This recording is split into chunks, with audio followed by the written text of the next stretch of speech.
Abordaremos el último tema de este hecho histórico que es el Éxodo, el punto número 7 del programa. Abordaremos el tema 7G, el Decálogo y el Código de la Alianza, que se desarrolla en la montaña santa del Sinaí. El primer tema que veremos, el Decálogo, que nos ayudará al Catecismo de la Iglesia Católica. El segundo tema es la ley, o en hebreo llamada Torá, que es el conjunto de leyes que encontramos en los 5 libros del Pentateuco. Y por último, el tema la ley y Pentecostés. Con respecto al tema del Decálogo, veremos el Catecismo de la Iglesia Católica, que nos presenta de qué forma se encuentra el Decálogo en la Biblia y también de forma resumida cómo lo enseña la catequesis a los niños siguiendo la tradición de San Agustín. Como podemos observar, en la Biblia lo encontramos en 2 pasajes.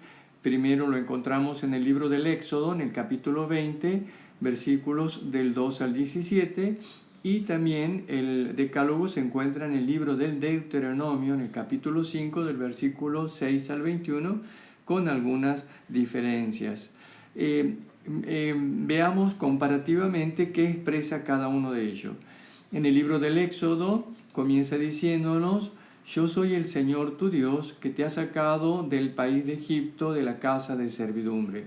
La misma expresión la encontramos en el libro del Deuteronomio: yo soy el Señor tu Dios, que te ha sacado de Egipto, de la casa de servidumbre. En la formulación catequística que enseñamos es: yo soy el Señor tu Dios, y va acompañada con el siguiente párrafo diciendo la formulación catequística: amar a Dios sobre todas las cosas, ¿no? Entonces continuamos con el libro del Éxodo, que nos dice: no habrá para ti otros dioses delante de mí, no te harás escultura ni imagen alguna ni de lo que hay arriba en el cielo ni de lo que hay abajo en la tierra. No te postrarás ante ella ni le darás culto, porque yo soy el Señor tu Dios. Soy un Dios celoso que castiga la iniquidad de los padres en los hijos hasta la 3ª y 4ª generación de los que me odian, y tengo misericordia por millares con los que me aman y guardan mis mandamientos. En el libro del Deuteronomio encontramos resumido diciendo: no habrá para ti otros dioses delante de mí. En la formulación catequística que enseñamos es: no habrá para ti otros dioses delante de mí, o como generalmente se suele enseñar, amarás a Dios sobre todas las cosas. Ese es el primer mandamiento. El segundo mandamiento es que nos dice el libro del Éxodo: no tomarás en falso el nombre del Señor tu Dios, porque el Señor no dejará sin castigo a quien toma su nombre en falso. Deuteronomio nos dice: no tomarás en falso el nombre del Señor tu Dios. En el Catecismo: no tomarás el nombre de Dios en vano. El tercer mandamiento en el libro del Éxodo nos dice: recuerda el día del sábado para santificarlo.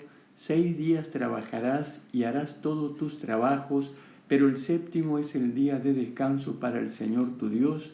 No harás ningún trabajo, ni tú, ni tu hijo, ni tu hija, ni tu siervo, ni tu sierva, ni tu ganado, ni el forastero que habita en tu ciudad.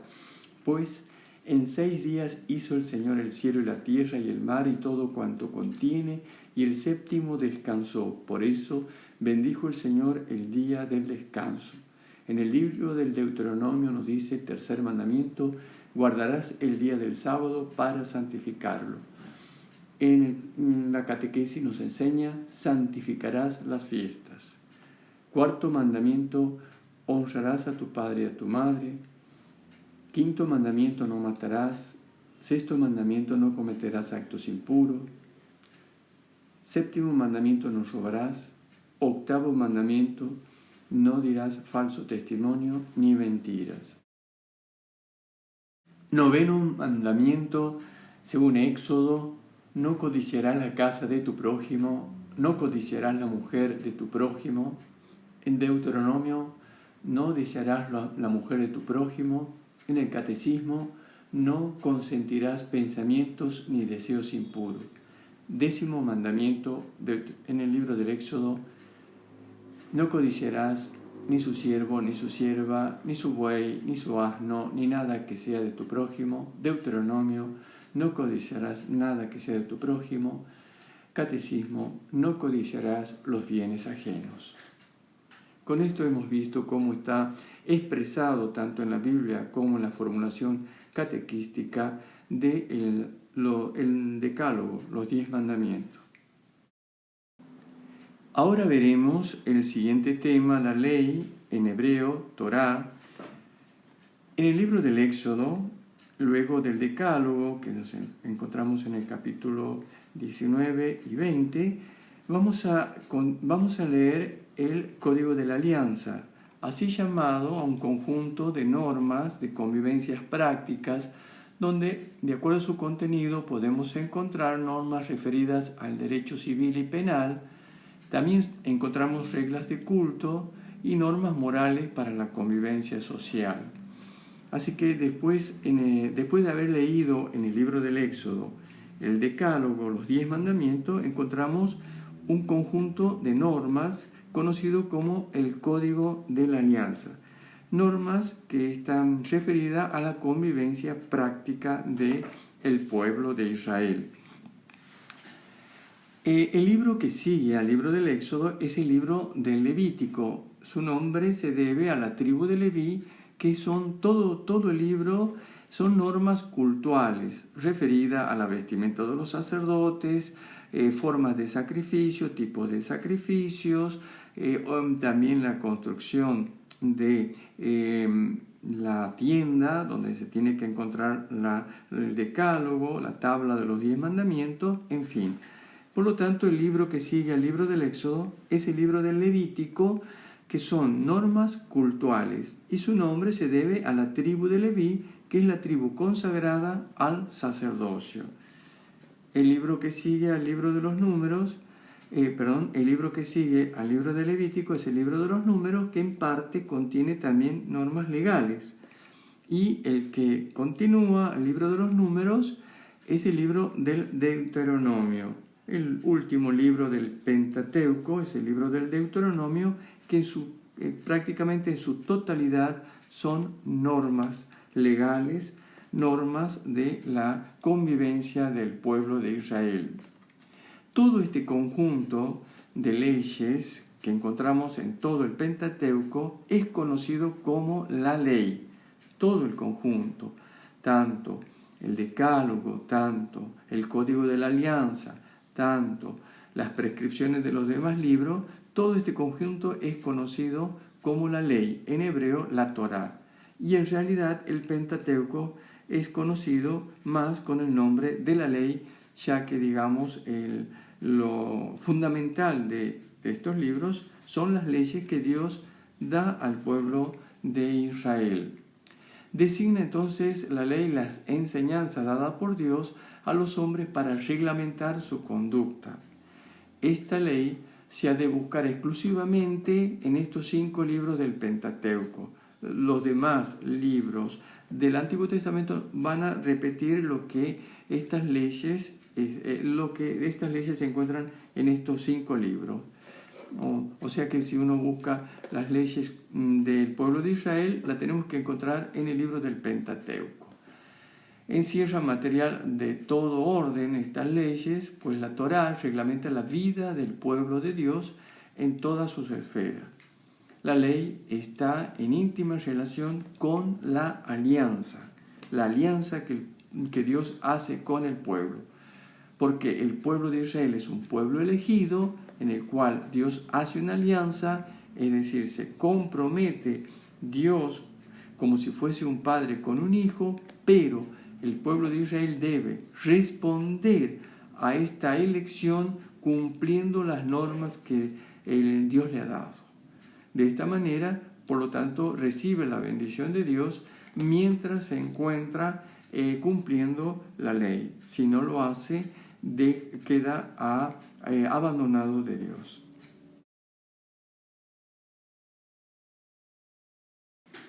Esta adhesión a la ley constituye la grandeza del judaísmo.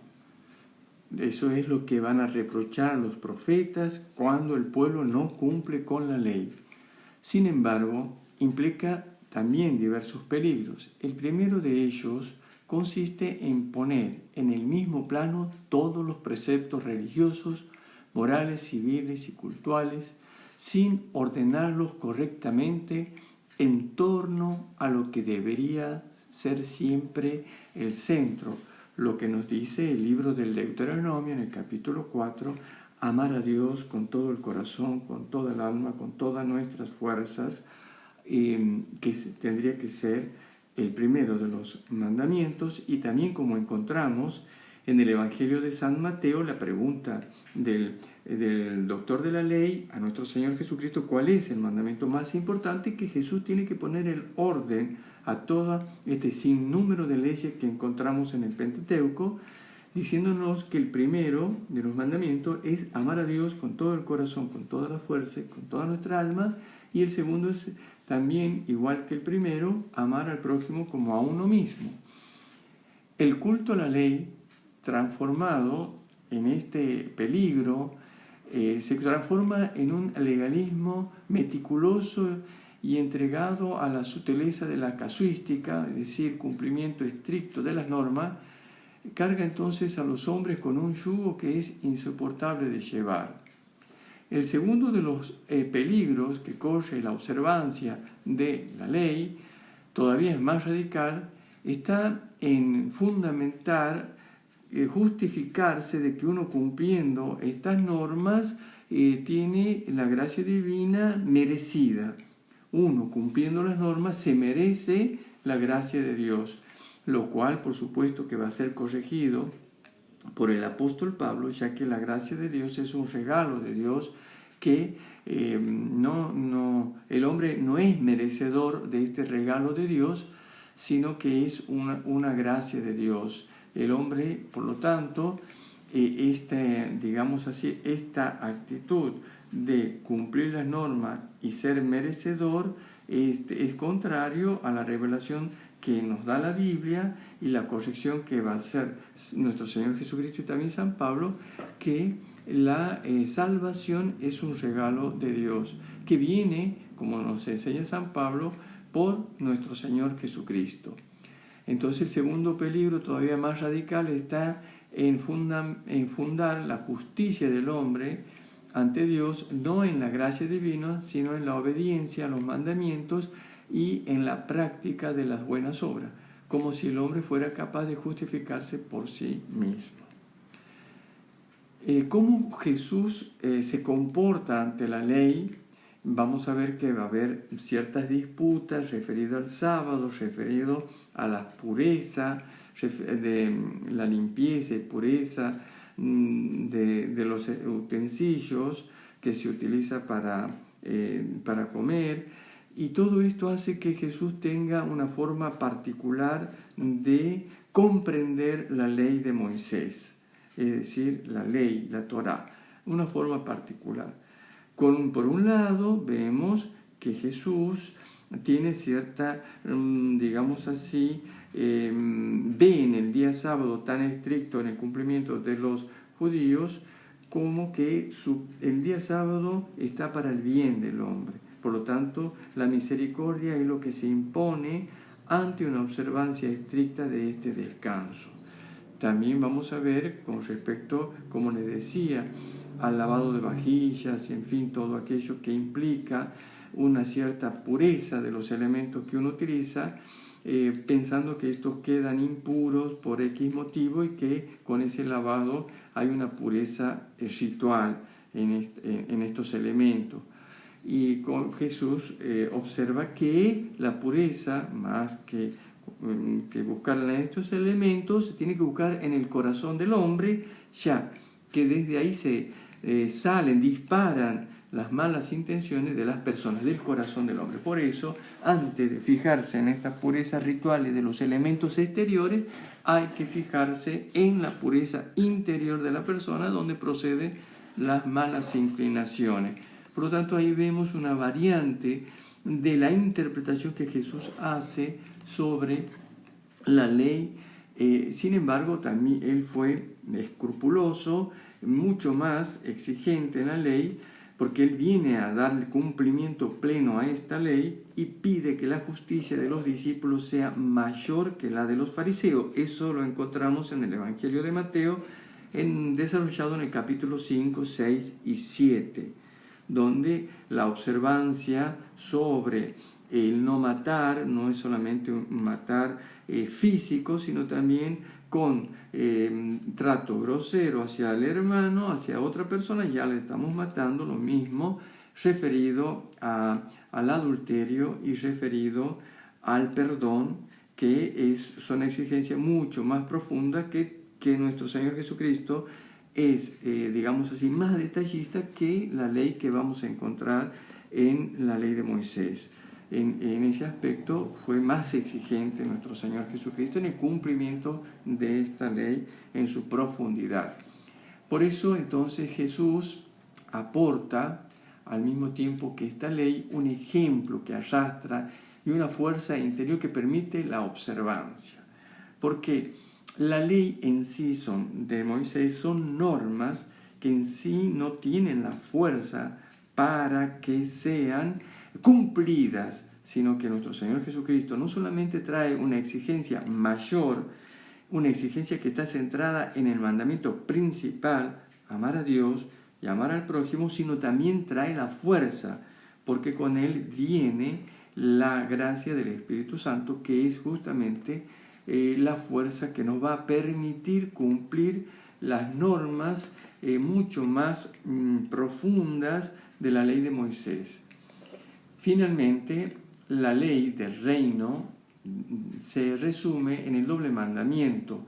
Toda la ley de Moisés se resume en el doble mandamiento que estaba ya formulado en el Antiguo Testamento, tanto en el libro del Éxodo como tanto en el libro del Deuteronomio como en el libro del Levítico, amar a Dios sobre todas las cosas y al prójimo como a uno mismo. Esta va a ser la ley de oro, que en el capítulo 7 de Mateo está sintetizada también como haz a tu prójimo lo que a ti te gustaría que te haga. Es la ley de oro que nuestro Señor Jesucristo resume toda la ley de Moisés.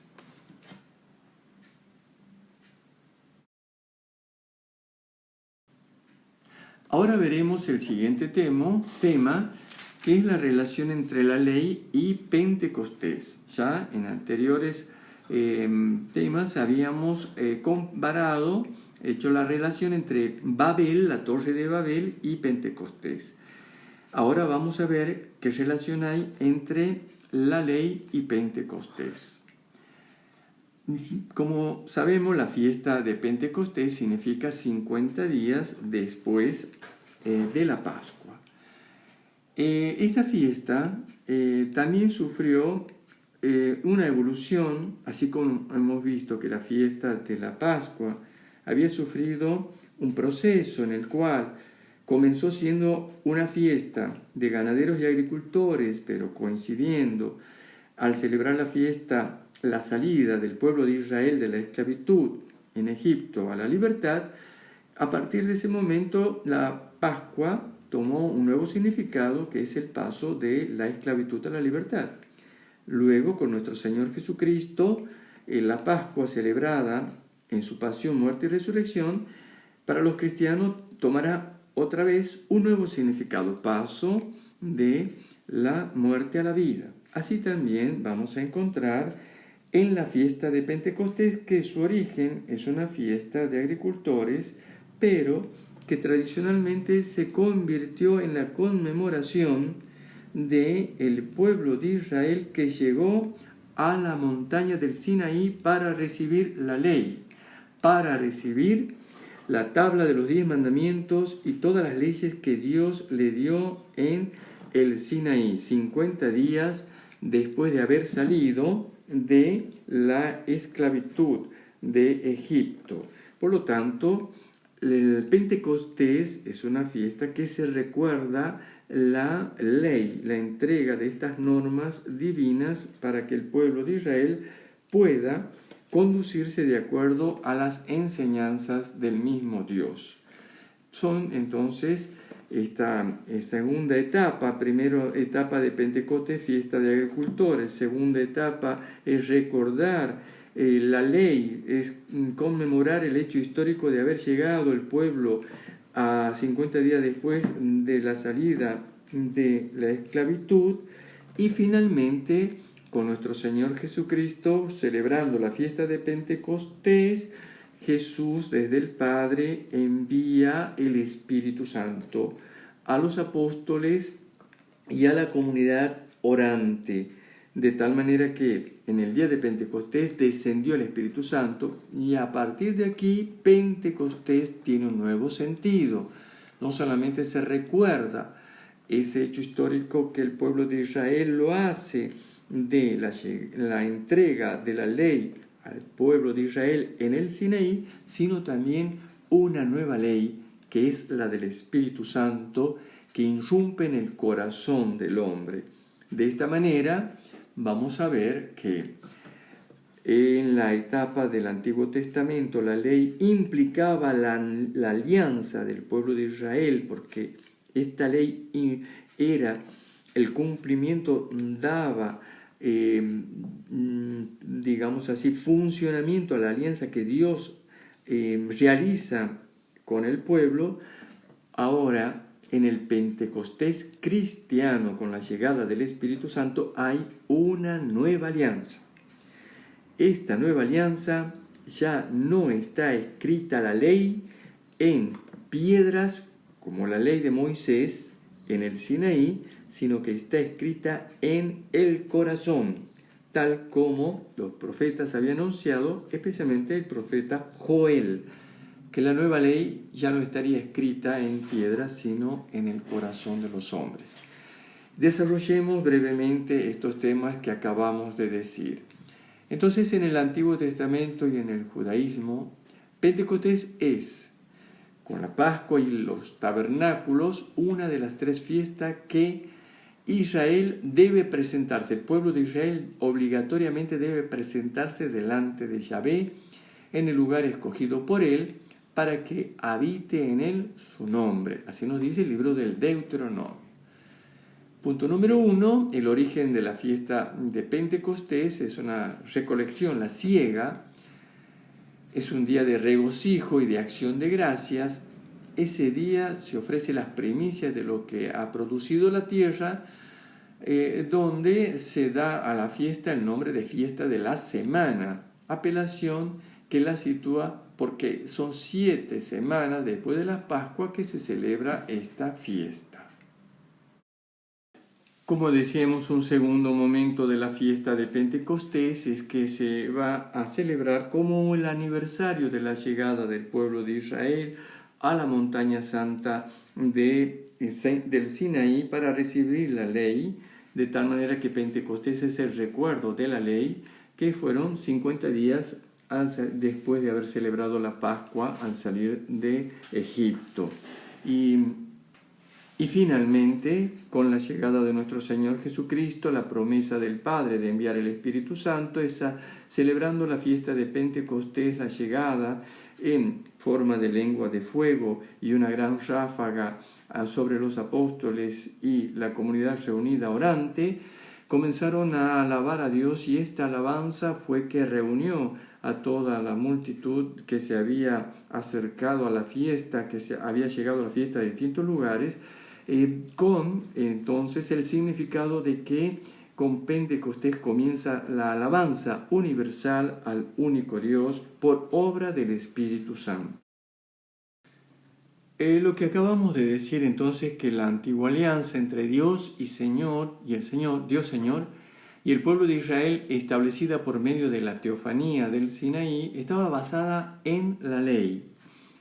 En su centro se encuentra el Decálogo. El Señor exhorta a su pueblo a la observancia de los mandamientos, que nos dice el libro del Éxodo: si de veras escuchas mi voz y guardas mi alianza, ustedes serán mi propiedad personal entre todos los pueblos, porque mía es toda la tierra, serán para mí un reino de sacerdotes y una nación santa. Con la venida de nuestro Señor Jesucristo ocurre la promesa del Padre, como ya los profetas habían anunciado, la efusión del Espíritu Santo. Y ahora hay una nueva ley, hay una nueva alianza, y esta nueva ley es la ley del Espíritu, que escribe ya no sobre piedras, sino en los corazones. De esa manera, en las cartas de San Pablo a los Corintios podemos encontrar. Evidentemente son una carta de Cristo, redactada por ministerio nuestro, escrita no con tinta, sino con el Espíritu de Dios vivo, no en tablas de piedra, sino en tabla de carne, en los corazones. La ley del Espíritu es, por consiguiente, el imperativo interior del hombre en el que actúa el Espíritu Santo. Es más aún, el mismo Espíritu Santo que se hace para cada cristiano, para cada creyente, un maestro y guía de el interior del corazón del hombre. Así, la nueva ley, impresa en los corazones de los hombres por el amor como don del Espíritu Santo, es en ellos ley del Espíritu. Y esa es la ley que libera, como escribe San Pablo, la ley del Espíritu que da vida en Cristo Jesús, te liberó de la ley del pecado y de la muerte. Así, el Espíritu Santo es nuestro Maestro, que reclama al creyente amar a Dios y al prójimo como a uno mismo. Haz a los demás lo que a ti te gustaría que te hagan.